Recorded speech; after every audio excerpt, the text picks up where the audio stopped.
예, 이번 시간에는요, 공공부분의 경제학, 두 번째 내용으로서 공공재와 공유자원에 대한 내용을 살피겠습니다. 공공재와 공유자원이란 이러한 이름하에서 다룰 내용을요, 개략적으로 이야기해주는 부분이 교과서 첫 문장에 나와 있습니다. 그래서, 저는 그런 노래가 있는지는 잘 모르겠는데, 여기 보면 세상에 좋은 것은 모두 거저다. 세상에 좋은 것은 모두 거저다라는 이야기가 나와 있습니다. 자, 여러분들은 이 내용을 어떻게 생각하시면 되냐면, 때로는 세상에 좋은 것들이 거저라는 것은 가격을 가지지 않은 재화들이 있다는 겁니다. 자, 그래서 이번 11장에서 다룰 내용은 공공재와 공유자원 둘 다 이른바 가격이 존재하지 않는 이런 재화들에 대한 분석이 되겠습니다. 자, 그래서 이렇게 가격이 존재하지 않는다는 건요, 지금까지 분석 내용이 가격이라는 것이 존재하기 때문에 시장이라는 것이 후생을 극대화시킨다 하는 이런 내용으로 주로 설명을 했습니다. 자, 이번 장에서는 이제 가격이라는 것이 더 이상 존재하지 않기 때문에 따라서 일반적으로 후생을 극대화시킨다는 이런 내용도 설명할 수가 없다는 거죠. 그렇기 때문에 경제학의 10대 원리 중에서 때로는 정부의 개입에 의해서 시장 성과가 개선될 수 있다.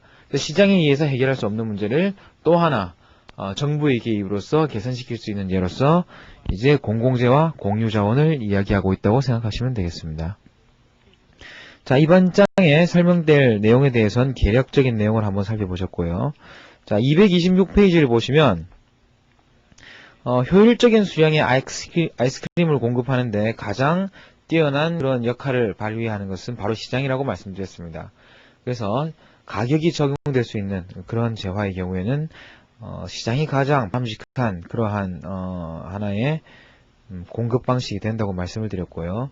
자, 그 다음에 가격이 존재하지 않는 재화라는 것이 존재한다면 과연 이런 재화는 어떤 특징들을 가진 것인가 하는 것을 분류하는 기준으로서 이야기되는 것이 바로 배제성과 경합성이라는 두 가지 내용입니다. 배제성과 경합성이라는 이 두 가지 내용인데요. 여러분들은 이 두 가지 내용을 꼭 주의해서 봐주시기 바랍니다. 재화를 분류할 때뿐만 아니라 여러분들이 시장 경제를 이해함에 있어서도 매우 중요한 내용 중에 하나가 되겠습니다. 자, 그래서 배제성이라는 것은 무슨 뜻입니까? 가격이라는 것이 있는데 가격을 지불하지 않은 사람들은 소비로부터 배제를 시켜버린다는 거예요.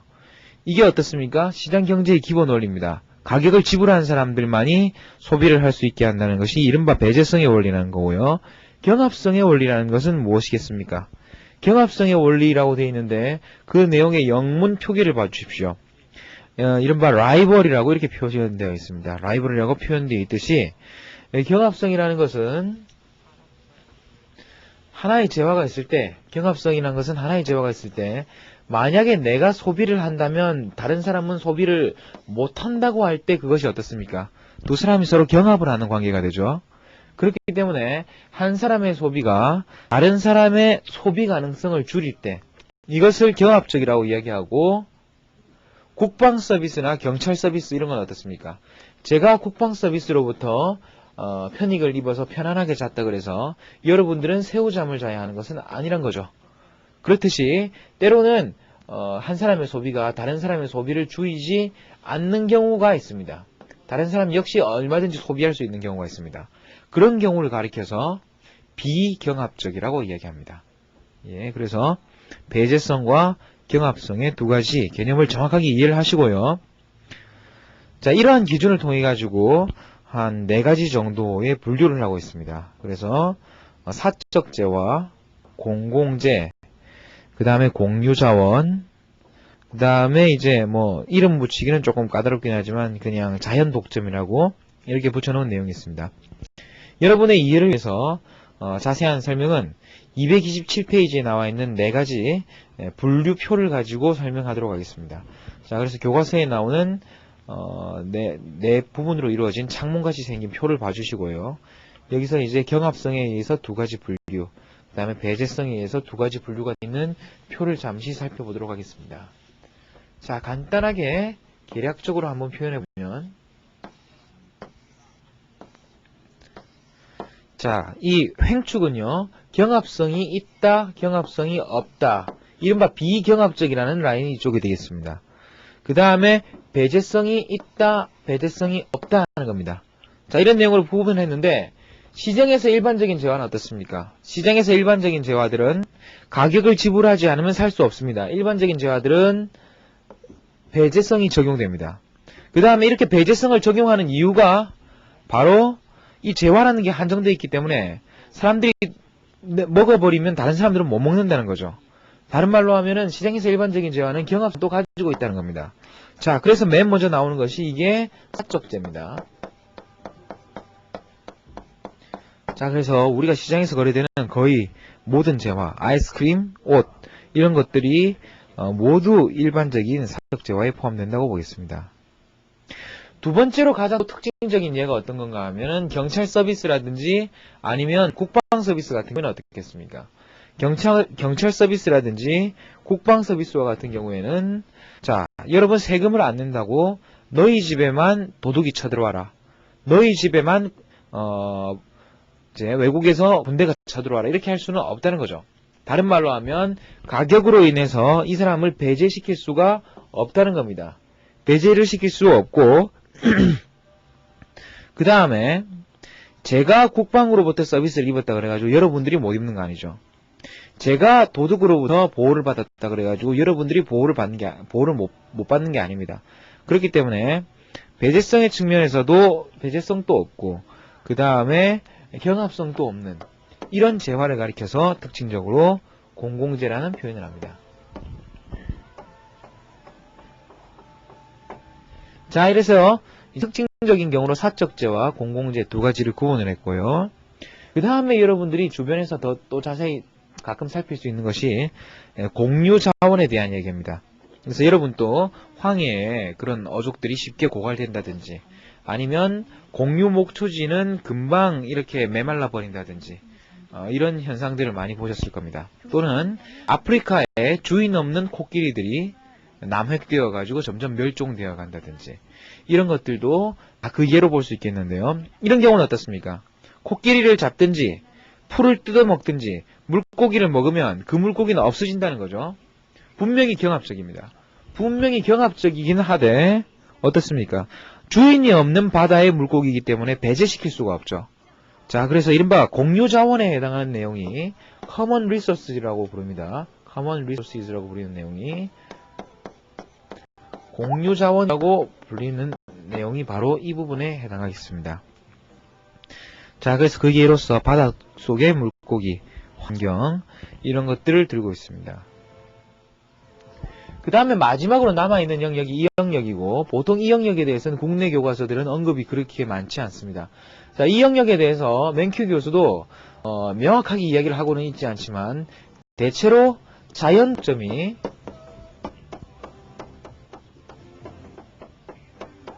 성립할 가능성이 큰 영역이라고 이야기하고 있습니다. 그래서 자연독점이 성립할 가능성이 크다 하는 것은 어떤 내용인가 하면요. 예를 들어가지고 자연독점이라는 것은 규모의 경제가 아주 크게 발생해서 만약에 이 시장을 그냥 둔다면 평균 비용이 계속 하락하기 때문에 조금이라도 더 생산하는 기업이 유리하고 그래서 결국 많이 생산하는 기업은 살아남고 적게 생산하는 기업들은 도태되기 때문에 살아남는 기업이 자연스럽게 하나밖에 없는 그런 독점 상태가 될 것이라는 것이 바로 이 자연 독점에 대한 이야기입니다. 자, 근데 자연 독점 한번 생각해 보세요. 자연 독점이라 하더라도 어떻습니까? 가격을 지불하지 않으면 배제시킬 수 있어요. 자연 독점이라 하더라도 가격을 지불하지 않으면 배제시킬 수 있습니다. 그래서 배제성의 원리는 얼마든지 적용될 수 있다는 거고요. 그 다음에 자연 독점의 경우는 그 독점이 되는 과정에서 시장 수보다 더 큰 플랜트를 유지하고 있었던 가능성이 큽니다. 독점이 되는 과정에서 시장에서 필요한 수요보다 더 큰 플랜트를 유지하고 있었을 가능성이 큽니다. 이는 무슨 말인가 하면 어떤 사람들이 자동차를 수요하더라도 또 새로운 자동차 수요가 있을 때 얼마든지 그를 추가적으로 생산해서 메울 수가 있을 거라는 거죠. 교과서에서는 소방 서비스의 예를 들면서 소방관들은 거의 기다리는 것이 하루의 직업이기 때문에 한 사람의 집이 불이 났다 그래가지고 이 집으로 3분의 1이 갔다 그래가지고 다른 사람들이 소방 서비스로부터 이익을 보지 못하는 것은 아니란 겁니다. 자, 이런 예들을 들어서 맨큐 교수는 이 경합적이나 배제는 가능하지만 경합성이 없는 경우, 비경합적인 경우, 이런 경우의 예로서 이제 자연 독점을 예를 들고 있습니다. 자, 어느 정도 타당한 그런 분석이라고 이야기될 수 있을 것이고요. 특징적으로 여러분들은 사적재, 공공재 이 두 가지 재화에 명확한 구분을 해주시고 그 다음에 공유자원, 자연 독점 이것의 구분에 대해서도 어느 정도 적정한 분석을 하실 수 있으면 좋겠습니다. 자, 이까지 해서 재화의 4가지 종류를 구분했습니다. 그 다음에 나오는 내용이 이제 공공재에 대한 기본적인 분석 내용인데요. 교과서에서는 불꽃놀이를 예를 들고 있습니다. 자, 불꽃놀이를 예를 들면서 불꽃놀이라는 것은 내가 불꽃놀이를 봤다고 여러분들이 못 보는 거 아니죠. 그 다음에 불꽃놀이 돈 낸 사람만 보라고 그렇게 억지로 세금을 들어 돌아다닐 수도 없는 노릇이죠. 그렇기 때문에 비경합성과 비배제성 또는 배제 불가능성이라고도 합니다. 비경합성과 비배제성이 완벽하게 성립되는 그런 공공재에 가까운 내용이라고 볼 수 있습니다. 자, 그런데 문제는 여기 있습니다.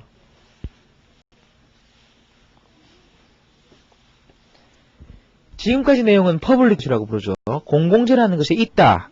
공공재라는 것이 어떤 특징을 가지느냐 하는 것을 살펴보는데 아니 공공재라는 게 나쁠 이유가 하나도 없을 것 같아요. 왜 그래요? 공공재라는 것은 가격을 적용할 수 없기 때문에 아마 무상으로 제공되는 것일 것이고 그 혜택도 여러 사람한테 미치는데 그만큼 좋은 게 세상에 어디 있겠어요. 그래서 이 장의 맨 처음에 나왔던 이야기가 세상에 좋은 것들은 모두 거저다라는 이야기였어요. 그런데 문제는 여기서 발생합니다. 공공재가 공급이 될 때 아무도 여기다가 금전을 지급하려 하지 않는다는 거죠. 왜냐하면 가격을 지불하지 않는다고 해서 이걸 배제시킬 수 없기 때문입니다. 배제가 불가능하기 때문에 사람들은 공공재로부터 편익은 얻으려고 하지만 비용은 아무도 지불하지 않으려는 현상, 차는 타려고 하지만 차비는 아무도 내지 않으려는 현상, 이런 현상을 가리켜가지고 프리라이더 문제 또는 무임승차자의 문제라고 했습니다. 자, 이와 같이 무임승차자의 문제가 발생된다면 이 공공재를 공급하는데 적절한 비용을 메워낼 수가 없기 때문에 이 공공재는 과소생산의 요인이 발생하게 됩니다. 자, 공공재, 배제 불가능성, 무임승차자의 원리, 과소생산의 문제, 이까지 내용을 여러분 정확하게 이해를 해주시고요. 자, 과소생산이 문제가 됐습니다. 자, 이와 같이 과소생산이 문제가 됐을 때 정부는 자, 이 과소생산을 없애기 위해 때로는 조세를 거두고 직접 퍼블릭굿을 생산함으로써 사회후생을 개선시킬 수 있다는 이야기를 교과서에서 하고 있습니다. 때로는 조세를 거두고 직접 공공재를 공급함으로써 후생을 증가시킬 수 있다. 이런 예를 하고 있습니다.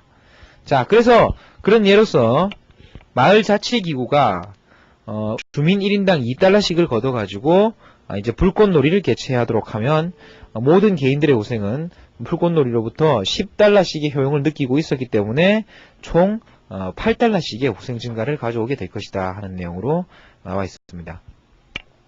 자, 기본적인 체계를 알아두십시오. 공공재의 특성이 무엇이고 그 특성 중에서 비배제성이라는 것 때문에 아무도 비용을 지불하려 하지 않고 그래서 과소생산의 요인이 있는데 이 과소생산에 대해서는 정부가 때로는 조세와 직접적인 공급을 통해 가지고 사회후생을 개선시킬 수 있다.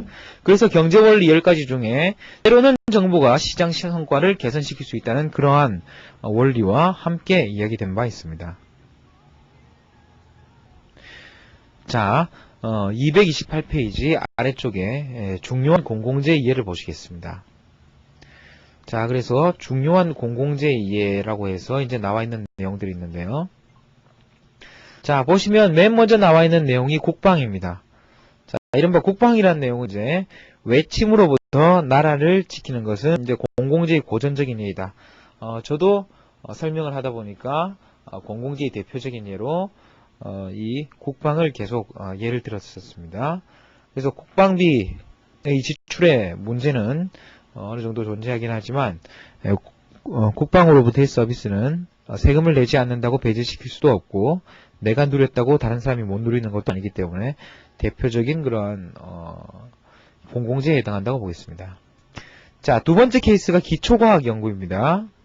그냥 과학 연구가 아니고 기초과학 연구라고 했어요. 자, 기초과학 연구라고 했는데, 자, 그래서 맨 먼저 지식의 창조는 공공재이다 이렇게 되어 있습니다. 이 이야기는 어떤 이렇게 생각하시면 되냐면, 여러분들이 공기방울 세탁기 이런 걸 새로 만들었다고 생각해 보세요. 뭐 이런 건 옛날부터 있으니까 뭐를 예를 들까요? 분필로 세탁을 할 수 있는 그런 방법을 새로 만들었다고 해볼까요? 분필 세탁기 죄송합니다. 분필 세탁기라는 걸 새로 만들었는데, 이런 분필 세탁기를 새로 만들면 이거는 정부가 특허권을 가지고 보호를 해준다는 거죠. 그렇기 때문에 여러분들은 기술을 개발했을 때 그 기술 개발에 대한 대가를 받아들일 수 있습니다. 만약에 분필로 세탁을 하는 방법을 다른 사람이 쓰고자 할 때는 비용을 지불하지 않는 것이 아니라 특허에 대한 대가를 지불해야 되기 때문에 이와 같이 응용과학 연구 또는 기술 연구는 오히려 사적재에 가깝다고 볼 수 있지만, 여러분들이 수학의 원리를 새로 개발했다든지 아니면 상대성 원리를 새로 개조를 했다든지 이와 같이 기초과학에 대한 내용들을 개발했을 때 이거는 실제로 상업화될 수 있는 내용이 아니기 때문에 여기에 대해서는 가격이 지불될 가능성이 적습니다. 가격이 지불될 가능성이 적음에도 불구하고 어떻습니까? 사회적으로는 상당히 많은 사람들이 혜택을 누릴 수 있는 그런 일종의 공유되는 그런 공공재라고 볼 수 있겠습니다. 이렇기 때문에 만약에 정부가 아무 유인도 주지 않는다면 기초과학 연구는 점점 낙후해질 가능성이 크고요. 지금 현재 우리나라 상황이 그렇다고 볼 수 있습니다. 기초과학 연구는 점점 뒤떨어질 가능성이 크고, 그렇기 때문에 정부의 합리적인 판단은 이와 같이 기초과학에 대해서 나름대로의 그런 예산을 배정하는 정책이 필요할 것임을 생각할 수 있습니다. 아마도 맨큐 교수 같은 경우에는 경제학 이야기는 안 하고 있는데 경제학 이야기를 좀 더 하시고 싶었을 거예요. 그래서 경제학에 대해서도 많은 지원을 해주면 좋지 않는가 하는 그런 이야기를 은근슬쩍 한번 하고 지나가시는 것 같고요. 그 다음에 이제 나오는 것이 빈곤 구제 정책입니다. 이른바 재분배 정책이라는 건데요. 여러분, 재분배 정책이 왜 공공재로서의 성격을 띠겠습니까? 여러분이 공공재를 분석할 때 제일 중요한 내용은 정부 부분이 공급한다고 모두 공공재는 아니란 거예요. 정부 부분이 공급한다고 모두 공공재는 아니고, 공공재라는 것은 그 특성에 의해서 구분된다는 겁니다. 그래서 비배제성, 그 다음에 비경합성이라는 이 두 가지 내용인데요. 여러분, 빈곤 구제 정책을 생각해 보세요. 빈곤한 사람들이 많으면 사회가 불안하고 사회의 보건이 나빠가지고 질병이 발생할 수도 있고, 여하간에 사회가 전체적으로 깨끗하지 못한, 정치적으로나 사회적으로나 아니면 문화적으로나 깨끗하지 못한 그런 사회가 될 가능성이 큽니다. 그런데 이와 같은 과정에서 만약에 소득 재분배 또는 빈곤 구제가 일어난다면 어떻게 되겠습니까? 소득 재분배나 빈곤 구제가 일어난다면 먼저 이와 같은 행위들은 사회를 깨끗하게 하고 그다음 사회를 안정되게 만들 거라고요. 사회를 깨끗하게 하고 안정되게 만드는 이런 효과가 발생하는데, 빈곤 구제가 사회를 깨끗하게 만들고 안정되게 한다고 할 때 그 효과는 어떻습니까? 사회 전체적으로 안정되게 되었는데 세금을 낸 사람만 안정되고, 세금을 내지 않은 사람들은 너는 계속 지저분한 데서 살아라, 너는 계속 불안한 데서 살아라, 이렇게 할 수는 없다는 거죠. 배제 원리가 적용되지 않습니다. 배제 원리가 적용되지 않는 것이고, 그 다음에 누가 먼저 이와 같이 안정된 사회 이익을 누렸다고 그 뒤에 사람들이 누리지 못하게 되느냐 하면 그런 것도 아니라는 거죠. 줄을 서야 되는 문제가 생기는 것도 아니란 겁니다. 따라서 빈곤 구제 정책, 다른 말로 하면 재분배 정책은 어느 정도 어떻습니까? 어느 정도 비경합성과 배제 불가능성, 비경합성, 비배제성을 다 가지는 그러한 공공재의 대표적인 예로 볼 수 있다는 것이 교과서에 설명되어 있습니다. 자, 그 다음에 이제 재미있는 사례 연구로서 등대가 공공재인가 하는 예가 나와 있어요. 그래서 여러분들을 객관식 시험들이 보시는 분들에게는 가장 여러분들이 걱정하시든지 아니면 가장 여러분들이 나중에 문제를 푸실 때 혼동하실 문제, 보기 중에 하나가 바로 이 등대에 대한 내용입니다.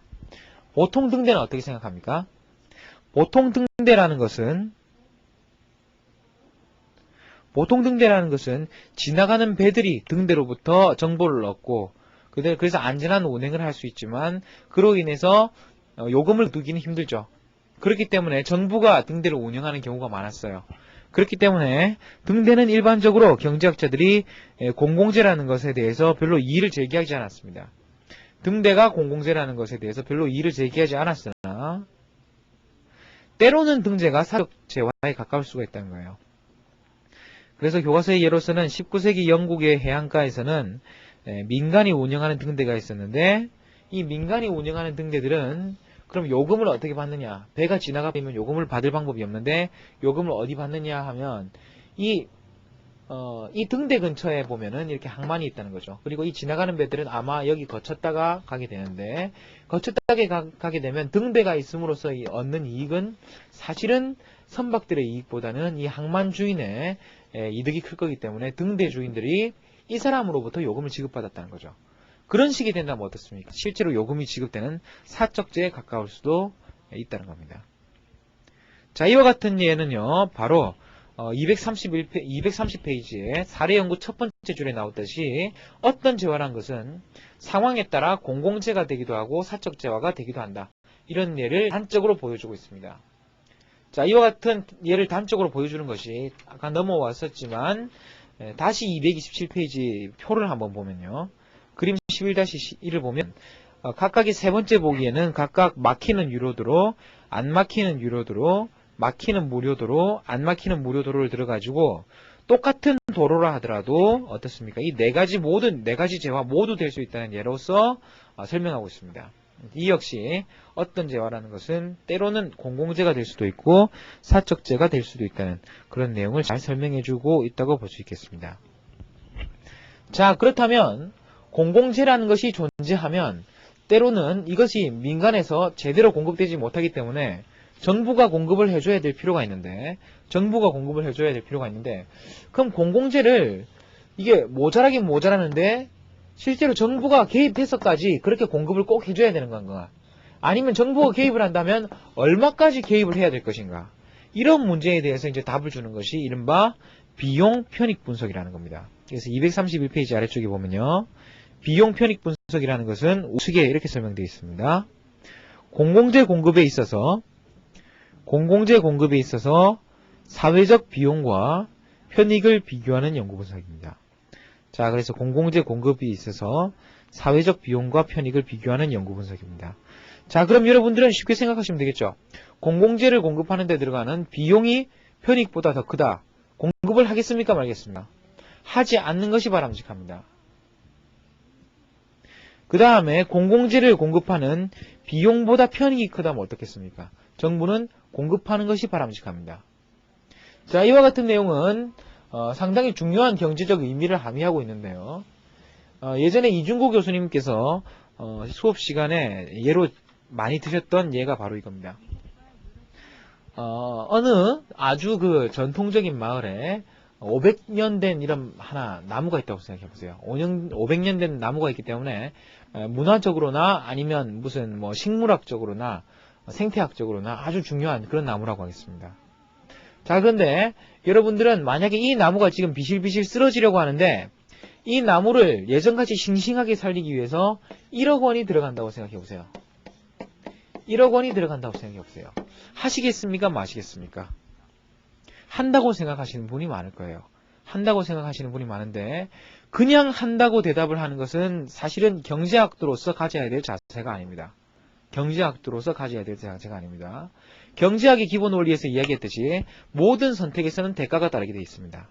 모든 선택에는 대가가 따르게 되어 있습니다. 따라서 과연 이 1억 원을 가지고 이 나무를 되살린다고 할 때 이 나무와 1억 원을 비교하는 게 아니라 실제로는 나무를 살리기 위해서 무슨 정책을 포기했어야 하느냐를 살펴야 한다는 거예요. 예를 들어가지고 이 1억 원이면 초등학교에서 굶고 있는 100명의 초등학생에게 1년간 100명의 초등학생, 또는 좀 더 많이 해보죠. 100명의 초등학생 또는 1000명의 초등학생에게 1년간 그러한 급식을 지급할 수 있다고 생각해 보세요. 급식을 지급할 수 있다. 그럼 1000명의 그러한 어린이들이 굶는 것과 나무 한 그루를 살리는 것과 어느 것이 더 중요하다고 생각하십니까? 자, 이번에는 여러분들의 생각이 바뀔 수도 있죠. 자, 그래서 때로는 비용과 편익이라고 이야기할 때 금전적인 금액과 이 나무를 살리는 편익을 비교할 수 있지만 나무를 살리는 편익과 또는 천명에 대한 급식을 포기해야 되는 그 비용을 비교해야 될 수 있다는 겁니다. 그렇기 때문에 비용 편익 분석이라는 것이 그냥 쉽게 생각하듯이 그렇게 간단한 내용만은 아닐 수 있다는 내용을 주의해 주십시오. 그 다음에 이제 재미있는 사례 연구로서 생명의 값은 얼마인가 이렇게 나와 있어요. 그래서 다른 공부를 하시는 분들이 경제학자들을 제일 비판하는 것이 아니 과연 어떻게 생명의 값을 따질 수 있느냐. 그 다음에 어떻게 맑은 공기라든지 맑은 물의 가치를 따질 수 있느냐. 부모님과 자식 간의 사랑을 어떻게 화폐로 따질 수 있느냐. 이렇게 경제학자들을 이제 비판하곤 합니다. 그렇지만 실제로 경제학자들은 그 모든 것에다가 가격을 다 붙여놨어요. 가격을 다 붙여놨어요. 예. 그럴 것 같으면 과연 여러분들은 이와 같은 경제학자들의 행위가 바람직한가 바람직하지 못한가를 떠나가지고 과연 그러한 것들이 가능한가의 문제 입장에서 한번 살펴봐 보십시오. 과연 생명의 가치가 있을 것인가? 생명이라는 것이 얼마의 가치를 가질 것인가 한번 생각해 보세요. 물론 여러분들은 그러시겠죠. 물론 여러분들은 자신의 목숨과 얼마의 금액을 바꾸겠느냐고 하면 아무리 많은 금액을 준다 하더라도 대부분 목숨과 돈을 바꾸진 않을 겁니다. 목숨과 돈을 바꾸진 않을 건데요. 보통 이런 경우는 있다는 거죠. 예를 들어 가지고 중고차를 타는 사람과 안전장치가 되어 있는 새 차를 타는 사람, 이 사람들은 다른 차를 타고 있는 것이기도 하지만 동시에 어떻습니까? 이 사람은 자동차를 탐으로써 자기가 죽을 수 있다는 사실을 사실은 인식하고 있다고요. 사고가 더 많이 난다는 사실을 인식하고 있음에도 불구하고 비용이 싸기 때문에 이 차를 탄 거라고요. 그 다음에 이렇게 비싼 차를 탄 거는 비록 비용은 비싸지만 이렇게 크고 튼튼한 차를 탐으로써 자기 생명을 다른 말로 하면 죽을 확률을 더 낮출 수 있다는 것을 인식하고 있다고요. 사람들이 실제로 정확하게 죽느냐 마느냐 하는 상황에 있어서는 죽음에 대해서 무한대의 가치를 부과하겠지만 사람들이 실제 어떤 경제 행위를 함에 있어가지고 생명과 관련된 확률의 측면에서는 어떻습니까? 많은 사람들이 이 비용 부담에 있어가지고 생명에 있어서의 그러한 위험에 대한 인식에 있어가지고 많은 경제적인 차이를 보인다는 거죠. 232페이지 맨 아래쪽에 보면 사적인 결정이든 공공정책상의 결정이든 우리는 때때로 비용을 절약하기 위해서 약간의 생명 부담 또는 위험 부담을 감수한다고 이야기를 하고 있습니다. 자, 이와 같은 것은 이제 사람들이 암묵적으로는 생명의 가치를 얼마 정도까지는 인식하고 있다는 것을 의미하고 있습니다. 자, 233페이지 가서 그래서 한 사람의 그러면 생명의 가치를 어떻게 측정할까? 생명의 가치를 어떻게 측정할까 해가지고 첫 번째 방식이 일생 동안 얼마나 소득을 얻었을까 하는 것을 추정하는 것이다. 이게 여러분 민법이나 이런 데도 많이 나와 있을 거예요. 그래서 법률을 하는 사람들은 이런 방법들을 많이 쓰고 있는 것 같고 이보다 더 우월한 방법들은 이제 경제학자들이 쓰는 방법인데요. 받아들일 용의가 있는 위험 수준과 그 위험을 받아들이기 위해서 얼마나 보상을 받고자 하는가를 알아보는 방법이라고 되어 있습니다. 그래서 사람들이 예를 들어서 죽을 확률을 그래서 사망 확률을 0.1 낮추기 위해 가지고 얼마만큼 자동차에다가 더 많은 그 비용을 지불하고 있느냐 이와 같은 사망 확률을 줄이기 위해서 얼마나 금액을 지불하고 있느냐 하는 이와 같은 위험에 관련된 보상의 측면에서 가격을 측정하고 있습니다. 대부분의 연구들은 사람들은 스스로 자기 생명을 보통 한 $10,000 정도 상당히 큰 금액이죠. 우리 나라 돈으로 하면은 한 10억에서 100억 정도가 되나요? 그 정도 가치가 있는 것으로 추정하고 있습니다. 그래서 공공 정책의 경우에도 대체로 $10,000,000 정도의 가치를 기준으로 두고 그 다음에 정책들을 그렇게 분석하고 있는 걸로 알고 있습니다. 자, 그 다음에 보면요. 233페이지는 두 번째로 가격이 적용되지 않은 재화의 두 번째로 공유 자원에 대한 이야기가 나와 있습니다. 자, 공유 자원에 대한 이야기가 나와 있는데요.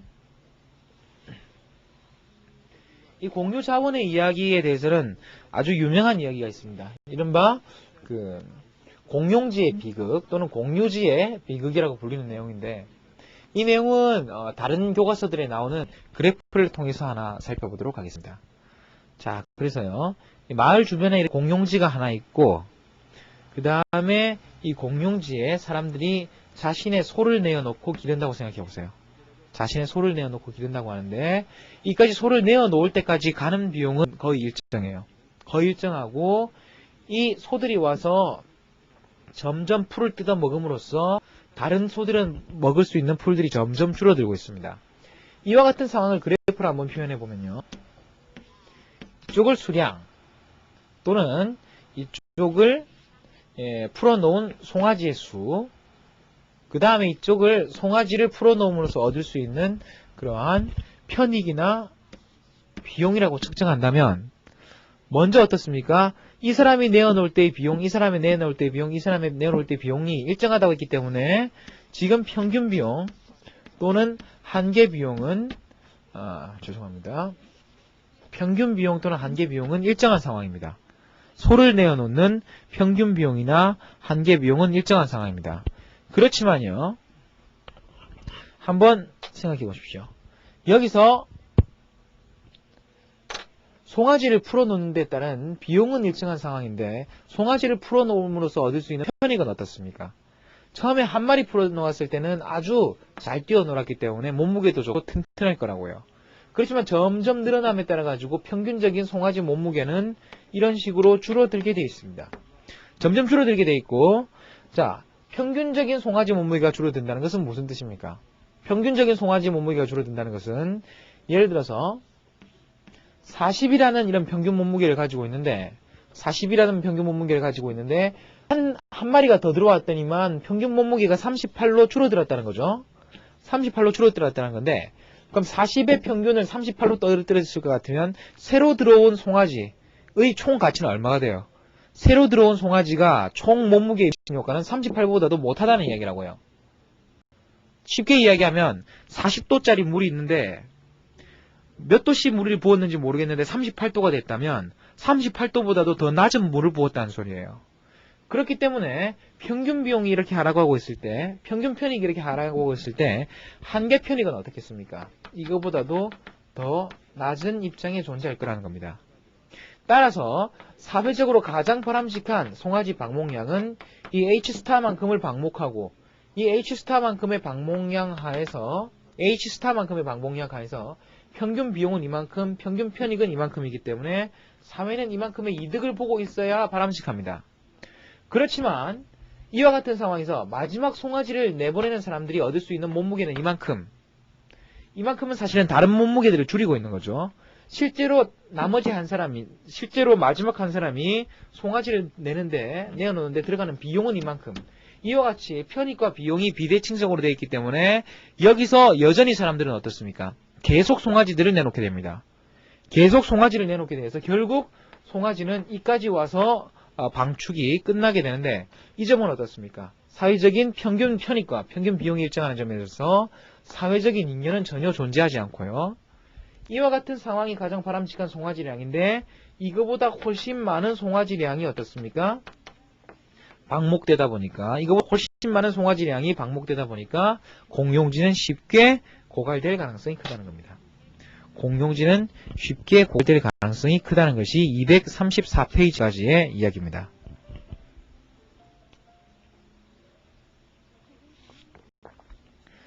자, 235페이지에 보면 사례 연구해가지고 자본주의, 공산주의, 자원의 공유되어 있는데, 네 번째 줄을 한번 봐주세요. 시장이 경제 활동을 조직하는 것이 가장 좋은 수단이다. 이것이 제10대 원리 중에 하나였죠. 이와 같은 것을 이른바 사유재산권 확립이라는 입장에서 정치 철학적으로 바라볼 때 이걸 자본주의라고 이야기한다고 했습니다. 이 자본주의는 사회적으로 문제를 많이 가지고 있기 때문에 사유재산 제도를 폐지하라고 이야기한 것이 이른바 공산주의라는 거죠. 자본주의, 공산주의. 자, 그래서 막스 같은 사람은 각자의 능력에 의해서가 아니라 필요에 의한 분배가 필요하다고 이야기하고 있습니다. 자, 그런데 맨큐 교수의 공산주의에 대한 비판은 아주 신랄합니다. 공동소유는 역사적인 이러한 경험을 통해 가지고 이와 같은 사회가 불가능하다. 왜냐하면 공산주의 국가는 실제로 보니까 시장에서 존재하는 불평등을 정치적 불평등으로 바꾼 것밖에 안 되더라고요. 시장에서는 열심히 일한 사람이 돈을 벌지만 공산주의는 어떻습니까? 당간부에게 잘 보인 사람들이 돈을 벌더라는 거죠. 거기에다가 시장이 가진 효율성은 포기를 해야 되기 때문에 어떻습니까? 이를 가리켜서 공산주의야말로 대규모적인 공유재산의 비극이라는 이야기를 235페이지 하단에서 하고 있습니다. 자, 그 다음에 이제 중요한 공유자원의 예를 들고 있는데요. 깨끗한 공기와 물, 이런 거 어떻습니까? 깨끗한 공기와 물.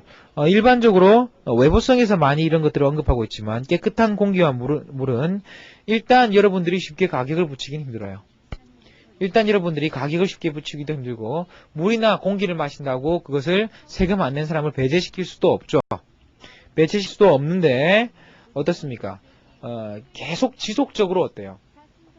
지속적으로 물을 오염시키고 지속적으로 공기를 써버리고 이렇게 하면 나중에는 다 그것도 고갈돼 버릴 거라고요. 그렇기 때문에 깨끗한 공기와 물 같은 것도 일정한 그러한 공유 자원이라고 볼 수 있다는 거고요. 땅속의 석유 어떻습니까? 이거는 뭐 땅속의 석유는 땅이 이렇게 있는데 석유도 이 밑에 이렇게 묻혀 있을 거거든요. 여기서 팔 수도 있고 여기서 팔 수도 있고 여기서 팔 수도 있기 때문에 이 석유는 공유 자원이란 거죠. 그래서 만약에 이대로 둔다면 너무 많은 시추공이 들어가가지고 석유가 고갈될 가능성이 큽니다. 그래서 석유 채취에 대해서는 정부들이 많은 그런 통제를 한다는 거고요. 뭐 이와 같은 경우라 하더라도 어떻습니까? 만약에 이 재산에 대한 그러한 재산권만 정확하게 적용된다면 바람직한 그런 자원 배분이 가능할 거예요. 이와 같은 원리는 재산권의 명확한 정의는 공유자산의 문제를 해결할 수 있다는 것은 앞에 외부성에서 살펴봤던 코즈의 정리와 상당히 비슷하다고 할 수 있겠습니다.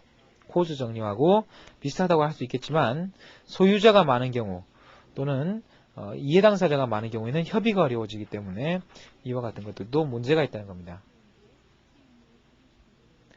자, 공유자산의 그 다음 예로서 들고 있는 것이 혼잡한 도로입니다. 자, 혼잡한 도로 어떻습니까? 이 널찍한 도로가 있었는데 처음에 그냥 도로를 한 대씩 다닐 때는 별 문제가 없어요. 별 문제가 없고 일단 도로라는 것이 뭐 기술적으로 가능하긴 하겠지만 일반적으로 도로를 지나다니는 사람들에게 공용 도로의 경우에는 가격을 지불하지 않도록 하고 있습니다. 그렇기 때문에 도로는 공공재일 수도 있고 공유 자원일 수도 있고 뭐 때로는 혼재라고 볼 수도 있겠는데 혼잡한 도로가 되면 이제 어떻게 됩니까? 혼잡한 도로가 되었을 때는 가격을 다 적용하기는 힘든 상황이고 가격을 다 적용하기는 힘든 상황이지만 한 대씩 자꾸 달리다 보면 어때요? 이 공유 자원이었던 도로가 꽉 차가지고 더 이상 도로를 사용할 수 없는 상황이 돼버리죠. 그렇기 때문에 이와 같이 도로도 어떻습니까? 대표적인 그러한 공유자산의 예라고 볼 수 있겠습니다. 자, 그래가지고 국내 교과서에서도 또는 국내 어느 논문에서도 이 공유의 비극을 조금 변형해가지고 이 도로에서에 나타날 수 있는 이런 모형을 도로의 압사 모형이라고 그렇게 이야기했던 모형이 있었습니다. 도로의 압사 모형이라는 것이 있었다는 것을 말씀드립니다. 그 다음에 나오는 예가 물고기, 돌고래 같은 야생동물입니다. 자, 야생동물 역시 인간의 측면에서 볼 때는 공유자원입니다. 특히 돌고래나 이제 물고기의 남획 같은 것은 해양 자원을 고갈시키고 있고 또 뭐 우리나라 사람들이 뭐 호랑이의 뭐를 좋아하고 곰의 뭐를 좋아하고 뭐 이래가지고 여러 가지 야생동물들을 남획하고 있다 그래가지고 많은 비판을 받은 적도 있죠. 자, 그래서 마을 공유지의 초원이 과잉 방목으로 황폐화되다시피 야생동물들도 남획에 의해서 쉽게 없어질 수 있다는 내용이 많이 이야기되어서 최근에는 야생동물에 대한 그런 국제적인 보호 협약을 마련하기 위해서 많은 협상들이 진행 중입니다. 그 다음에 나오는 사례 연구와 뉴스 속의 경제학 이야기가 있는데 사례 연구를 한번 봐주세요. 맨 먼저 나오는 것은 북미 대륙에 있었던 6천만 마리의 물소에 대한 얘기입니다. 북미 대륙에는 원래 6천만 마리가 넘는 물소가 있었는데 이것이 어느 순간 어떻게 됐습니까? 남획이 되면서 사람들이 그냥 지나가면서 총부터 다 써놓고, 여러분 늑대와 추물이란 그런 영화를 보시면 알겠지만 지나가면서 그냥 일단 물소는 다 죽여놓고 그 중에 좋은 것만 골라가지고 가져가는 거예요. 그런 식으로 하다 보니까 인디안들의 자연과 그렇게 공생하는 그런 질서와 이제 충돌이 생기고 하는 문제들이 생겼던 것 같은데, 그래서 이와 같은 무제한적인 남획이 물소의 숫자를 400마리까지 줄어들도록 한 적이 있었다. 아프리카 국가에서도 상아를 노리는 밀렵군 때문에 코끼리들이 급격한 감소를 겪었던 적이 있습니다. 자, 그런데 240페이지에 보면 재미있는 이야기가 하나 나와 있어요. 아주 애처롭게 생긴 송아지가 한 마리 나오고 있고, 시장 기능이 나를 보호할 수 있을까 이렇게 돼 있는데, 경제학자들은 이렇게 이야기합니다. 상하의 시장 가치는 코끼리 생존에 위협이 되지만, 240페이지 셋째 줄부터 이야기합니다. 상하의 시장 가치는 코끼리 생존에 위협이 되지만 소고기의 시장 가치는 소의 생존에 도움이 된다 이렇게 돼 있어요. 자, 이건 왜 그렇겠습니까? 상하는 공유, 코끼리는 공유 자원이기 때문에 상하가 같이 있으면 내 것이 아니라는 생각 때문에 누구든지 코끼리를 잡으려고 합니다. 그렇지만 소는 공유 자원이 아닌 사유 자원이기 때문에 소고기가 가치가 있었으면 사람들은 어떻게 합니까? 소를 더 아끼고 보호하게 됩니다. 자, 이는 극명하게 무엇을 보여줍니까? 어떤 재화의 특징이 있음이 문제가 아니라 이 자원이 공유 자산으로 되어 있느냐 아니면 사유 자산으로 되어 있느냐. 다른 말로 하면 현재 재산권이 제대로 정의되어 있느냐 아니면 재산권이 제대로 정의되어 있지 못하느냐 하는 것이 어떻습니까? 바로 자원이 효율적으로 보유되느냐 또는 자원이 낭비되어서 고갈되어 가느냐를 결정짓는 가장 중요한 그런 결정 요인 중에 하나란 겁니다. 바로 재산권이라는 것은 사람들로 하여금 아낄 요인을 만들어준다는 거죠. 자, 그래서 이번 챕터에서의 마지막 결론도 재산권의 중요성으로서 끝을 맺고 있습니다. 자, 앞에서 살펴봤다시피 여러가지 이와 같이 국방, 깨끗한 공기, 환경, 그 다음에 공유자원, 그 다음에 야생동물들 이런 것 다들 결국 재산권이 명확하게 확립되지 않기 때문에 시장에서 자원을 효율적으로 배분하지 못할 가능성이 크고, 따라서 모든 시장 실패의 사례에 대해서 잘 고안되고 잘 집행된 정책이 자원의 배분을 효율적으로 하듯이 공유재산 또는 공유자원에 있어서도 어느 정도의 정부의 재산권에 대한 개입이 시장 후생을 개선시킬 수 있다는 것으로서 장의 내용을 맺고 있습니다. 자, 이번 시간에는 공유재와 공제와 공유자산에 대한 내용을 이 정도로 맺고요. 다음 시간에는 조세제도에 대한 내용을 살펴보도록 하겠습니다.